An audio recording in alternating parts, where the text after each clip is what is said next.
மீகா 5:4 வாசிக்க கேட்போம். மீகா 5வது அதிகாரம் 4வது வசனம். கர்த்தர் சொல்லுகிறார், நான் உங்களை மேய்ப்பராக இருந்து உன்னை நான் மேய்க்கும் போது நீ எனக்குள்ளாய் நிலைத்திருப்பாய். மீகா 5வது அதிகாரம் 4வது வசனத்தை வாசிக்க கேட்போம். அவர் நின்று கொண்டு கர்த்தருடைய பலத்தோடும் தம்முடைய தேவனாகிய கர்த்தருடைய நாமத்தின் மகத்துவத்தோடும் மேய்ப்பார். நம்மை மேய்ப்பார். ஆகையால் அவர்கள் நிலைத்திருப்பார்கள். ஆமென் சொல்லுங்க. ஆமை. என்னை மேய்ப்பார், நம்மை மேய்ப்பார். 23ஆம் சங்கீதத்துல வேதத்துல எழுதப்பட்டிருக்க, கர்த்தர் என் மேய்ப்பராய் இருக்கிறார். அப்படியே வாசிச்சு 6ஆம் வசனத்துல வரும்போது அவருடைய வீட்டுல நான் நிலைத்திருப்பேன். 23வது சங்கீதம் 6ஆம் வசனத்தை வாசிக்க கேட்போம். சங்கீதம் 23:6. கர்த்தர் நம் மேய்ப்பரா இருக்கும்போது என்ன நடக்குது பாருங்க. என் ஜீவனுள்ள நாளெல்லாம் நன்மையும் கிருபையும் என்னை தொடரும். நான் கர்த்தருடைய வீட்டிலே நீடித்த நாட்களாய் நிலைத்திருப்பேன். ஆமென். வாய்தன் ஆமென் சொல்லுங்க. ஆமே. எங்க நிலைத்திருப்பேன்? நான் எந்த இடத்துல வாசம் பண்ணுவேன்? கர்த்தருடைய வீட்டுல நான் நிலைத்திருக்க கர்த்தர் என்ன செய்வார்? காரணம் என்ன? அவர் என்னுடைய மேய்ப்பர். கர்த்தர் என் மேய்ப்பரா இருக்கும்போது நான் ஒரு நாளும் தாழ்ச்சி அடைவது இல்லை. ஆமென் சொல்லிடுங்களேன். ஆமே. நன்மையும் கிருபையும் உன்னை தொடரும். கர்த்தர் உன்னை மேய்ப்பாரானா நீங்கள் நிலைத்திருப்பீர்கள், கனி கொடுப்பீங்க. நன்மையும் கிருபையும் நம்மை பின்தொடரும். எந்த இடத்துல நிலைத்திருப்பீங்க?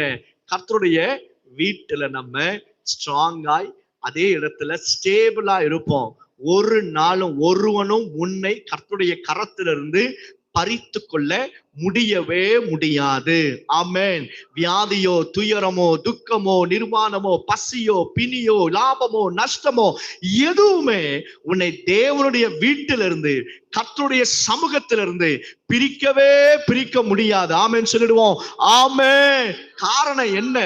ரீசன் என்ன அப்படின்னா, அவர் என்னுடைய மேய்ப்பர். அவர் உன்னை மேய்க்கணும். நிறைய பேரை பாத்தீங்கன்னா உலகம் மேய்ச்சிட்டே இருக்கும். ஏதோ ஒரு பாவம் அவங்களை மேய்க்கிறதுனா என்னது? கவர்னிங், ஆளுகை செய்வது. ஒரு மேய்ப்பன் ஆடுகளை நல்லா ஆளுகையோடு நடத்துவான். இந்த பக்கம் போ, அந்த பக்கம் போ, நேரா போ. எந்த இடத்துல நல்ல மேய்ச்சல் இருக்கோ கொண்டு போவான். எந்த இடத்துல நல்ல தண்ணி இருக்கோ தண்ணீர் அண்டையில கொண்டு போவார், உதவி செய்வார். இதுதான் பாருங்க மேய்ப்பனுடைய வேலை. அதே போலதான் கர்த்தரும் நம்மை அருமையாய் மேய்ப்பார். எந்த இடத்துல நமக்கு நல்ல சாப்பாடு இருக்குமோ, நன்மை எந்த இடமோ அந்த இடத்துல அவர் நம்மை மேய்ப்பார். அல்லேலூயா. ஆண்டவர் மேய்க்கிறது மாத்திரமல்ல, அவருடைய சன்னிதானத்துல உன்னை நிலைத்திருக்க செய்வார். வாயை திறந்து, ஆண்டவரே நீர் என் மேய்ப்பர் சொல்லுங்களேன். கர்த்தர் என் மேய்ப்பர். வாயை திறந்து சொல்லுங்க, கர்த்தர் என் மேய்ப்பர். நான் தாழ்ச்சி அடைய, நன்மையின் கிருபை என்னை தொடரும். நான் கர்த்தருடைய வீட்டிலே நிலைத்திருப்பேன். ஆமே. எந்த செய்வினைகளாக இருந்தாலும், எந்த பலவீனமாக இருந்தாலும், எந்த அசுத்த கிரியைகளாக இருந்தாலும் உன்னை கர்த்தருடைய சமூகத்தில் இருந்து பிரிக்கவே முடியாது. ஆமென் சொல்லிடுங்க. லைவ்ல பார்க்கிற உங்களோடு கர்த்தர் தீர்க்க தரிசனமாய் சொல்லுகிறார்.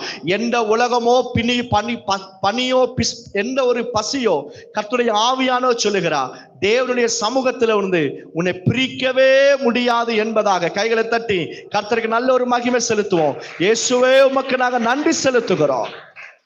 இந்த உலகத்துல சில பேரை குடி மேய்க்கும் நடத்தும், சில பேருக்கு தவறான ரிலேஷன்ஷிப்ஸ் நடத்தும், சில பேரை தவறான பழக்க வழக்கங்கள் அவங்க அதுல போய் மேய்ச்சல் அடைவாங்க.